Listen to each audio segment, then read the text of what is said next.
September 10, 2025, Utah Valley University. A conservative firebrand takes the stage. Moments later, chaos erupts and a national figure falls. Charlie Kirk is dead, and America is left asking why. But to understand this moment, we must understand the man and the movement he built. On campuses across America, students gathered under tents and flags. Phones lit the air, cameras rolled, and every podium became a stage for ideas. To see where it began, we need to step back to the start of his story. Born in 1993, Charlie Kirk skipped college to launch a new movement. At just 18, he founded Turning Point USA, a group that stormed American campuses. From campus rallies to media interviews and a daily podcast, his voice found new stages and reached wider audiences. Kirk became one of the most polarizing voices in modern conservatism, a figure who divided audiences as much as he defined them. To his supporters, he was fearless, unfiltered, and unapologetic. But to his critics, he was divisive, inflammatory, and dangerous.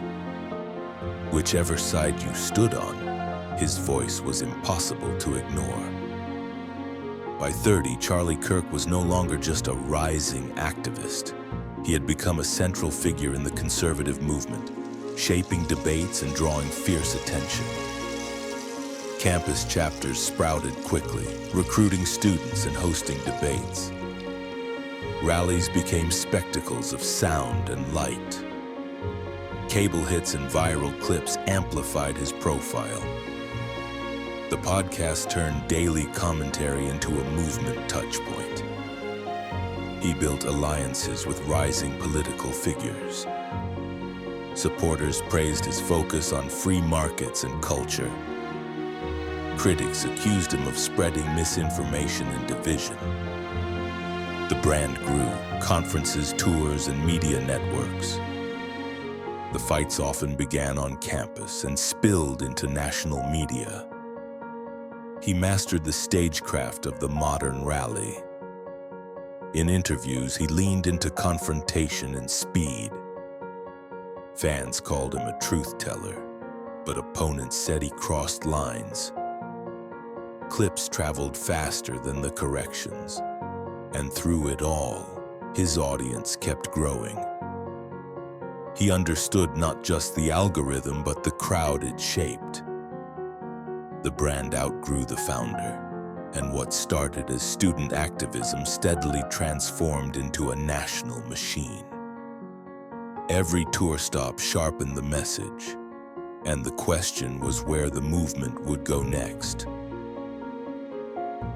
And on September 10th, the answer took a turn no one expected. September 10th was meant to be another stop on his American comeback tour. But beneath the debate tent, the mood shifted, confusion spread, and the campus gathering became the scene of his assassination. The suspect, a 22-year-old student, was quickly taken into custody. The nation reeled as news broke across screens and headlines. For many, it was more than a political story. It was a national shock. Police cordoned off the scene while campuses across the country tightened security. Reporters gathered behind barriers as press conferences offered early details and few answers. Social feeds filled with shock, grief, and anger as rumors raced faster than facts. Investigators worked through the night as witness accounts conflicted in the noise. The timeline narrowed minute by minute. Officials cautioned patience as details emerged. Counselors were brought in to support students, and the campus paused to absorb the reality. Across the country, debates reignited instantly, a story that would dominate the cycle for days. Commentary sharpened into opposing narratives. But through all the noise, one fact was beyond dispute. He was gone. And in the aftermath, the shock lingered, leaving only silence between sentences. Leaders across the spectrum condemned the violence, and President Trump ordered flags at half-staff. Vigils spread nationwide from Utah to Washington, and his widow, Erica Kirk, vowed that Turning Point would continue. His mission endures, carried forward by those he inspired. Supporters promised to carry the mission forward.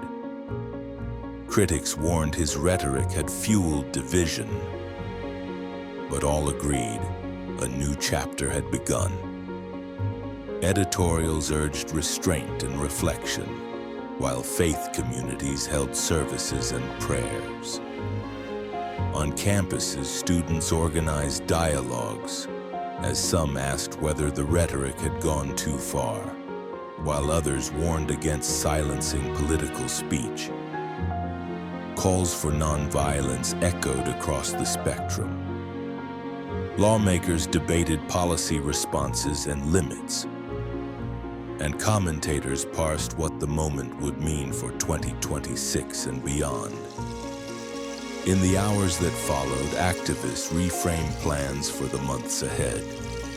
At the same time, supporters organized memorial events on campuses.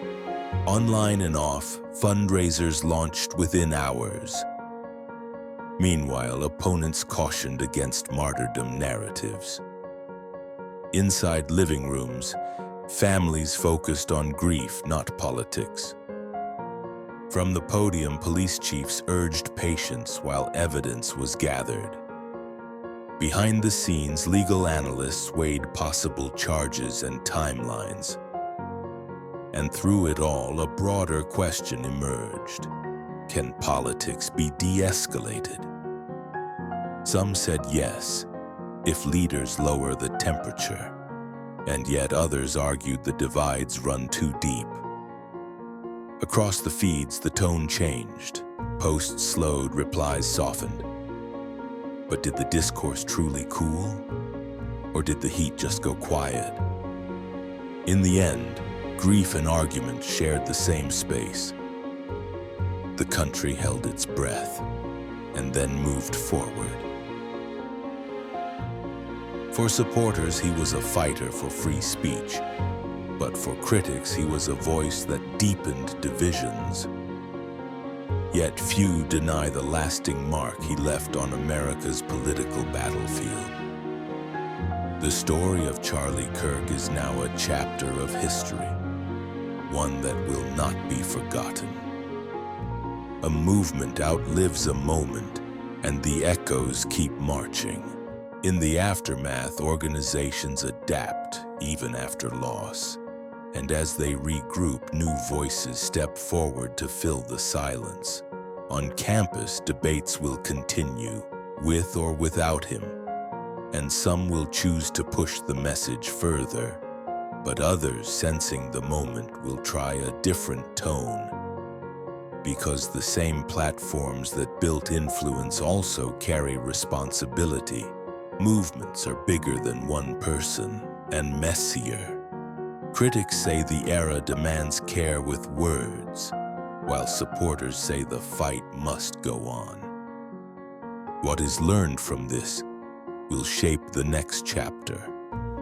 History keeps moving. People choose the direction. Through debates Kirk ignited, voices he amplified, and the choices his followers still make today. And yet, in grief and disagreement, a country looks for balance. For some, his words opened doors.